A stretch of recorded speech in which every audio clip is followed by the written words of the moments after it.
मराठवाड्यामध्ये शेतीचं मोठ्या प्रमाणात नुकसान झालंय। प्रचंड पाऊस दररोज कोसळतोय। सबंधपणाने पिकं बर्बाद झालेली आहेत। विशेषतः कापूस आणि सोयाबीन त्याची संपूर्णपणाने वाट लागलेली आहे। राजकीय नेते मात्र आपल्या निवडणुकीच्या सबंधपणाने तयारीच्या मागे आहेत।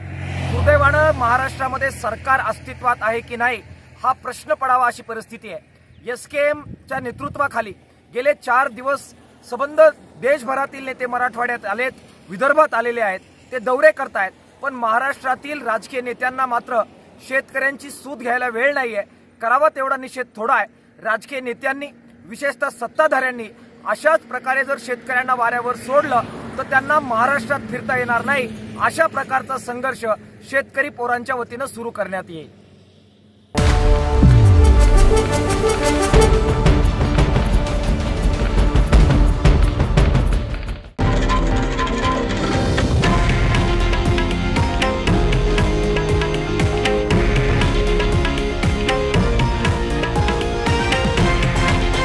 हे आहे देशातील नंबर 1 न्यूज नेटवर्क आणि आपण पाहत आहात TV9 मराठी, एकमेव।